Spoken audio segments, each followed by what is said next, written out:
Hey everybody, it is the one and only, it is Melanie Day here with You've Got Curls and Hair Loss Center. And as always, I'm bringing to you the right information about the right products, the right technique, and just how to have healthy hair at home. So today, my topic that I'm talking about is how do I find the right hairdresser? How do I partner with the right stylist and to make sure that we're on the same team? We're going to talk about that. So how many of you have been scrolling through like Instagram, social media, and you see a style that you really love that, you just like, man, like I love everything about that hair. Now, you might live in an area where there might be anyone who specializes in your hair type or the style that you're looking for. How do you go on that search? How do you find someone that you can partner with? Because in my opinion, and this is something that I tell anyone who sits in my chair, I'm about relationships. I'm about being your hair coach and making sure that you get everything that you need. That, I feel like I haven't done my job if you don't know the basics. I want you to know the basics of hair care at home because, I think one thing that we've learned with being in this pandemic and with COVID, when we were shut down for long periods of time, a lot of us didn't know how to do our hair at home because we were so used to being a slave to somebody's chair, right? So used to just going in like, hey, do whatever you want. I trust you. Go ahead. Not even knowing what products your stylist used, not even knowing why they were doing certain things. It was just a routine. So that is why I wanted to change the game. And I wanted to empower you as the individual, as a client, kind of give you a little bit of my trade secrets, not all of them, just a touch, just a little tiny micro dose, micro share of it, of my secrets as far as what I do and to make sure that you're able to achieve that at home. But anyway, I've digressed. So when you go in, where you're looking for a hairdresser, you're looking for a stylist, a barber, esthetician, whatever, whoever it may be, you know how things feel. You can kind of gauge the conversation based on their interaction with you. Do they take a long time to get back to you? Maybe it's like 3 weeks. Sometimes we're really busy, it's hard to get back to people, but are they pretty punctual in getting back to you, right? Do they answer your questions? How do they make you feel when you ask a question? Do they make you feel silly or stupid for asking a certain question? Are they kind of dismissive? These are red flags, by the way. On the flip side, when you go to your salon professional or your barber or whatever, do they take the time out to, make you feel less nervous? Because let's be honest, it's nerve-wracking sitting in someone's chair for the very first time. You're putting their hair in their hands. Hopefully you're in good hands. Um, and you want to feel comfortable. What's the environment like? Because sometimes we can go to a barbershop or a salon and it's not inviting. You walk in, people look at you up and down, you get side-eyed, whatever. It's not a comfortable environment. So environment means is really, really a big thing. Um, and last but not least, you want to see if they have a game plan for you, right? You come in, you get your hair cut, you get a chemical, color, relaxer, shape up, whatever your routine is. So embrace whatever your routine might be. What's the game plan for you down the line? Once again, this is a partnership, not just a transaction, money transaction. You want this to be a partnership. And right now, especially as consumers, you all have tons of information that you can find online. And us as salon professionals, beauty professionals, we need to step up our game and be more professional when it comes to handling our clients. And I've seen it over the years. I've seen the disrespect to clients' time, that we expect, like, oh well, they're in the chair, so I can go down the street and run this errand or pick up my kids and I'll be back, and you're stuck underneath the dryer for 3 hours. No, don't do that. That's not cool. That's not cool. And that is why as an industry sometimes we lose clients because we don't respect their time. So once again, this is two-sided. As a salon professional, we need to respect our clients' time, respect that they have a life, and that they're paying us for our expertise and we need to act like professionals. But on the other side, with consumers, let people know what you need. Speak up for yourself. Let them know, like, hey, like, no, this is what I would like.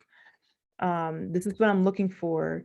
And ask for a consultation. I think that will actually kind of alleviate a lot of the issues when you're first starting with someone, is see if they offer a consultation. If they don't, maybe you can suggest it. Maybe that's something they haven't thought about.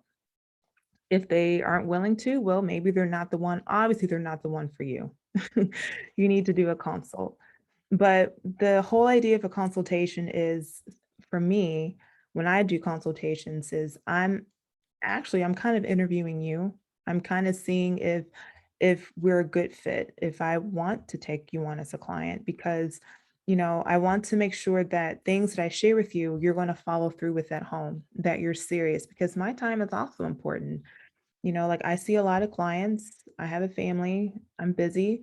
So I want to make sure that the energy that I'm giving is going to be received well and that you're putting in the hard work. So, like any other coach, um, the energy that you give is the energy that I give back. And I'm there for you 1000% if I see that you are putting the energy into your hair care regimen, into asking questions, to putting yourself first. I want you to put yourself first as an individual. Self-care is not selfish. So the consultation is really important. Come with a list of questions. Please come with pictures, because pictures, oh my goodness, pictures make things so much easier as creatives. We see things in pictures, not so much words, but we see things in photos. It helps us to get a better idea of where you want to go. Um, Also, too, let us know what products you're using at home. That is another thing. So for me, when clients come and sit in my chair, I always ask them, take a picture of the products that you're currently using at home and let me know how you're using them, because that gives me an idea of what you're looking for or what your needs might be.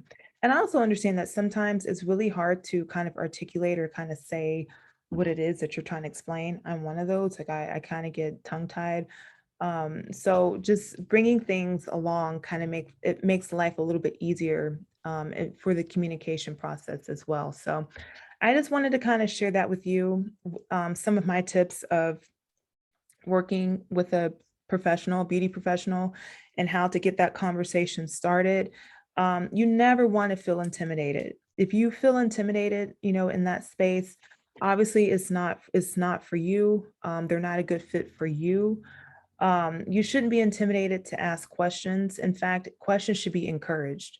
And if a professional feels some type of way when you ask questions, well, yeah, then they got a problem. They have a problem, because questions tell a lot. And that's how you learn. That's how I learn.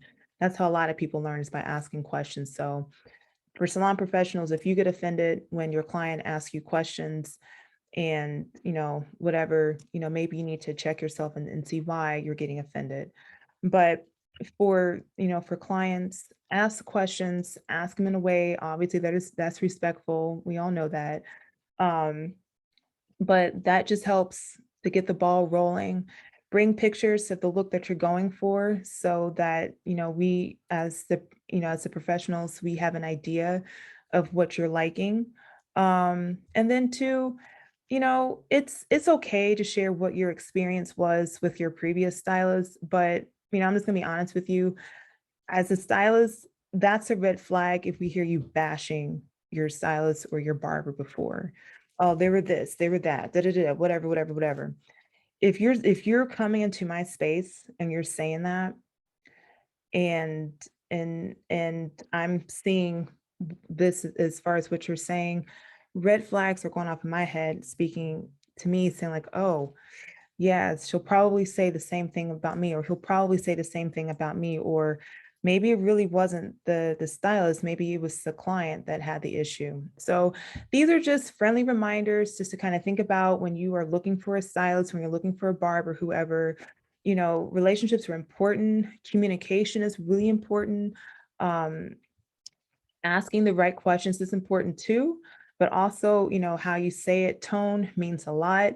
Of course, tone is different, depending which areas that you're in, but I'm just letting you all know, as a person who's been behind the chair for 16, 17 years, these are real world experiences. I'm letting you know how I feel as a salon professional, how I've dealt with clients, and how I myself as a client has felt working with other stylists. So I understand from both angles, but I just wanted to share that tidbit with you. So have fun when you go out looking for your stylist. Social media, websites are great. Oh, another thing is reviews. See how other people are reviewing potential salons and barbershops that you might be going to, because those reviews tell a lot. And of course, no one is going to be a perfect 100%. You're going to have people that always have something negative to say. That's just them. But if the vast majority of the reviews are good, and they have positive things to say and they're consistent, then please give them a try. Please give them a try. And if you're new to an area and you're trying to figure out, like, where should I go to get my hair done?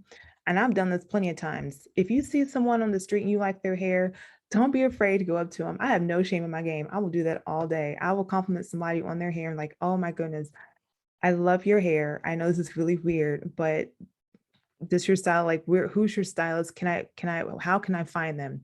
Honestly, that is the best way to find out where people get their hair done, is seeing someone who has hair similar to yours, that has a style that you like, and go from there. Because yeah, moving to a new area can be really hard finding someone, and especially if you're in an area where there may not be a lot of stylists that do textured hair, may not be a lot of multicultural salons or what have you. Sometimes you just have to stalk people on the street. But if you see someone with a really cute hair, or a cute cut, sharp cut, whatever, and if you like it, compliment them, let them know that you like their hair, and ask, I know this sounds weird, but where can I get my hair done? Like, I love your style. That's what I've been looking for. Would you mind sharing your barber or your stylist info with me? I've been looking and have not been able to find anybody. 9 times out of 10, people they'll be like, yes, sure, no problem. I got you. I'll be more than happy to share the info with you. You might have some of those be like, no, I'm not sharing, but majority of the time, people will share with you. So anyway, these are just some of my tips when trying to find a salon professional to work with. If you have more questions about hair care and hair care advice, or just things like that, be sure to check out our In Living Curls hair care community. It's inlivingcurls.com. This is a community that has been created for women of color that are looking for factual information when it comes to hair loss, hair care regimens, all things women that deal with mental health, nutrition, everything. So we have conversations with licensed cosmetologists and medical professionals such as dermatologists, nutritionists, so much more. This is just a tidbit. This is just a tip of the iceberg. So if you like the content that we are sharing, or if you have ideas of what you would like for us to share, please list them in the comments below, or send us a message, because we are because of you.